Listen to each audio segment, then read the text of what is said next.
So as I've been rebranding my YouTube channel to lean more towards video game content, as you can see from my last 3 videos, they're more video essays about video games or mini games that I've been interested in, right? So it's a great start and I'm having a lot of fun doing it, but I was thinking just to put out more content because those videos are a little bit more in depth, a little bit higher production from the one-man show going on over here. I was thinking, why don't I use some of my skills I've gained from my professional career? And that's journalism, which I've done for my 20s so far. For how long I want to do that, I don't know. And so I was thinking, well, I've been so interested in video games, especially in such an interesting time for the medium right now. That would be good for me to maybe talk about some video game news through this YouTube channel. And so that's what I'm doing here today.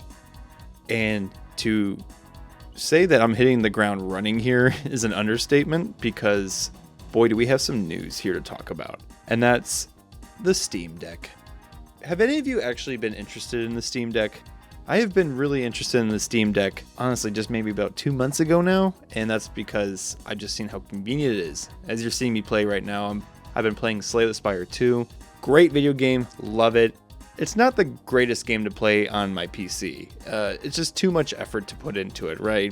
You gotta boot up the PC, log in, let everything kind of load up just for you to play the game. But Slay the Spire 2 reminds me a lot of Balatro, which I had on my Switch. Great game to just pick up, play for 10, 15 minutes, maybe longer depending on how your run goes, and then you put it down. And the Steam Deck would have been great for that. But I don't think I'm getting a Steam Deck anytime soon. And that's because of the news that just hit everyone on Wednesday. So Valve, the PC platform hardware maker, revealed that its Steam Deck console is getting a massive price hike. And that hike is for that standard 512 gigabyte OLED Steam Deck. It's going from $549 to $789. That is crazy. Now that Steam Deck with 1 terabyte of storage capacity is going from $649 to $949.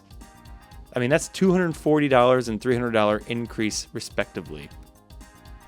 When you look, I'm looking online here right now and I see that, oh, hey, I can actually buy the Steam Deck now. It's because whenever I would check, it would just say out of stock. And I was thinking, that's not good news. If Steam isn't able to have these consoles of theirs in stock for months on end, that is not a good sign. I think we all knew that a hike increase was coming for Valve and its Steam Deck. Mostly because we've seen Sony, Nintendo, and Microsoft all hike up their prices for their respective consoles. But let's think about the future here, especially for one, let's talk about the future with Valve. It's yet to announce the price of its upcoming Steam Machine hardware, which is supposed to serve as a gaming PC for your TV. Interesting idea, but if the prices of these less powerful portable Steam Decks are any indication, I don't think we're going to see anything for a Steam machine going at $1,000 or less. It's going to be way above that now. I think that's just what we can predict. Guys, it's Ramageddon. The price of RAM is insane we can blame AI. The price of RAM is insane with the implementation of AI. It's gotten so bad, and people, especially gamers, don't really want this because look at the price of our hobby. It's gone through the roof. In the company's announcement, Valve said that the new prices reflect the current state of component costs and other global logistical challenges across the industry as a whole. So we're just not in a great state, guys. And I'm lucky enough that I got my PC before RAM really went through the roof here. But I've been wanting a Steam Deck, and I'm not getting one anytime soon. So I'm sticking to my games on my PC and my regular Switch. And speaking of the Switch 2, I want one, right? I'm a big Nintendo nerd here, and recently, Nintendo increased its price of the Switch 2 from $450 to $500. Now, when they first announced the Switch 2, that $450 price tag I was like, no way, no thank you. I'm going to wait. Because, as it's always been the case with consoles, they go down in price as the years go by. And that's no longer the case, guys. I messed up. I should have got a 450, but no, just in retrospect, that $50 increase isn't that bad, and it looks like Nintendo is maybe eating a lot of the hardware costs even after that price hike. So, $500 still too expensive. I'm not getting one right now. And as I continue to look to rebrand my YouTube channel to do more video essays and video game news, I hope to build my sources of people within the industry, experts, who are able to maybe talk to me to help me understand, and you guys, the viewers, what's going on in the video game industry during these troubling times. In the meantime, I reached out to a friend of mine, an old coworker of mine named Tim Schumann, and we discussed the Steam Deck price increase. Tim's very knowledgeable of tech and video games, and we have great conversations about what's going on with the state of the gaming industry. So I was happy to have him on. I appreciate him. The following is our conversation about the Steam Deck price increase. Hi, Tim. How you doing? Pretty good. Thanks for coming on. Yeah. I wanted to talk to you, Tim, because whenever we talk tech or gaming, you're pretty knowledgeable on this subject, and I would love to just hear from you about this topic here. And I brought it up to you yesterday when it was announced, but the 512 gigabyte OLED Steam Deck went from $549 to $789, and that 1 terabyte capacity Steam Deck is now $950. That's a lot of money, Tim. Are you surprised by that? I mean, given the current climate with AI and data centers and, all of the resources being sucked into that CapEx black hole, not really. Like, I don't know. It's disturbing for the state of consumer electronics, that's for sure. Like, you can't, there's an entire conversation going on right now about the hobbyist market, and in the 80s and 90s, those are all the nerds that grew up and built all this stuff, right? And they had access to these like reasonably affordable, reasonably open pieces of hardware and software. And there's kind of this conversation in the tech world going on right now where it's like, well, between that and AI, like, are we going to have anyone in 15, 20 years who knows how to use any of this stuff anymore? Because they're not going to, like, are you going to own a computer anymore? Are you going to own, a modern state-of-the-art top-of-the-line gaming rig is now like close to like $7,000 or $8,000.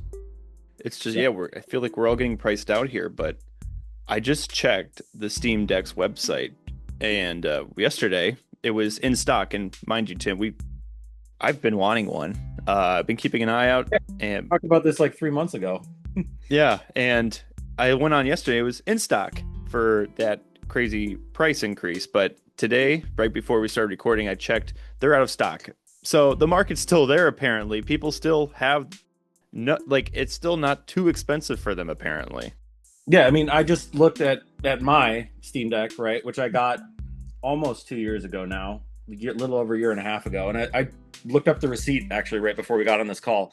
And it's the same specification, same OLED screen as that top-of-the-line 1 terabyte model you just mentioned. And I just checked it, and less than 2 years ago, this was $650.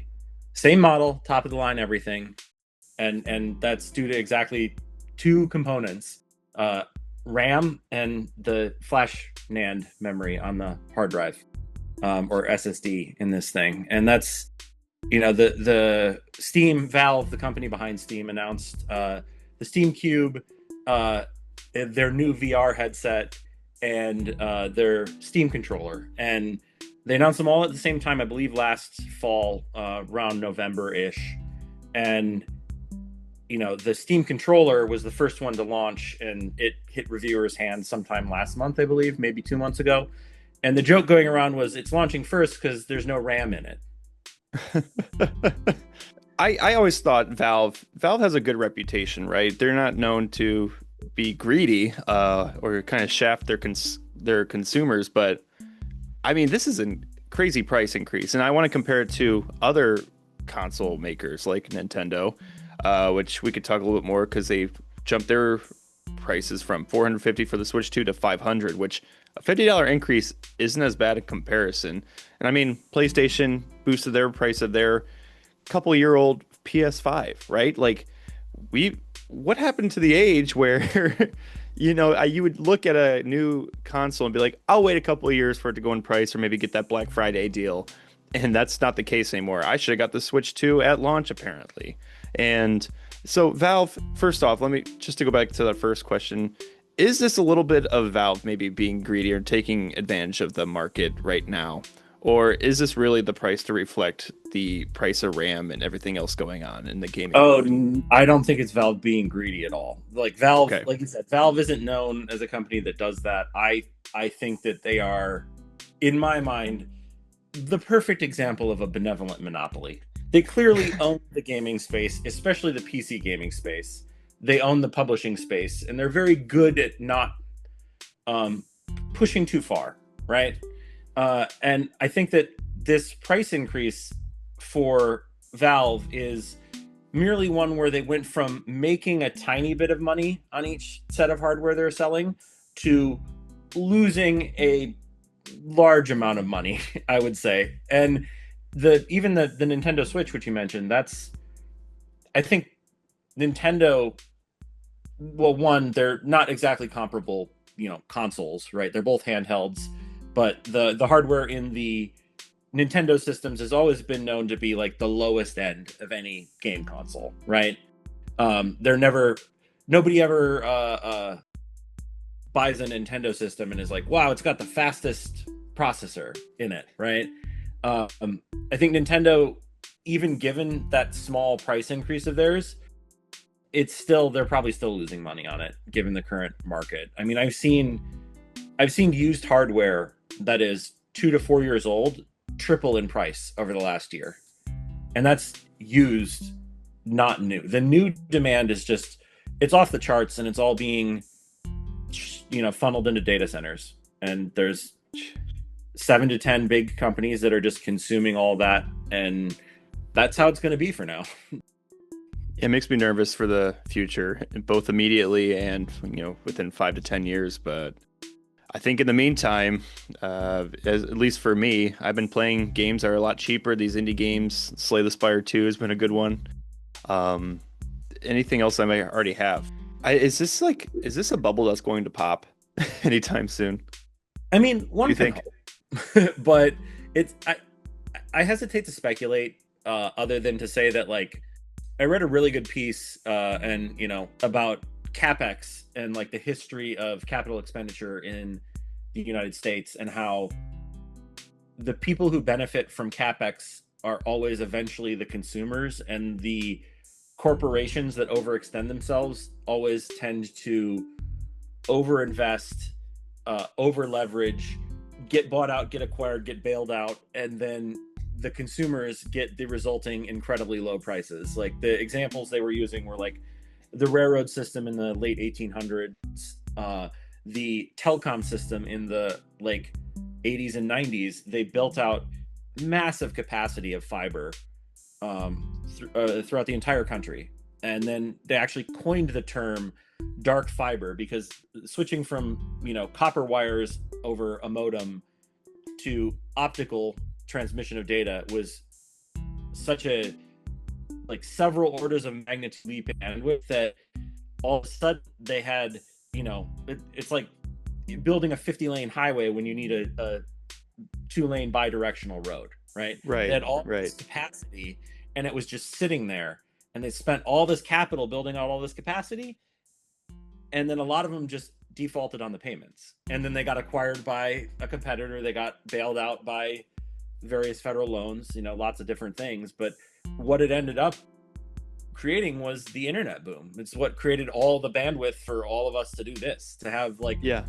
video calls, or talk to someone in the UK with imperceptibly low latency, and Um, yeah. I want to get back, Tim, just because you own a Steam Deck. Yep. Uh, do you enjoy it? You use it often? Uh, I has it I been a good return on investment? I actually haven't. My partner and I have moved twice in the last 12 months, and I actually haven't set up my gaming PC in over 14 months now, and the only thing I've been gaming on is this. And it Uh-huh. is for the $650 I paid for it before taxes at the time. It was a great investment.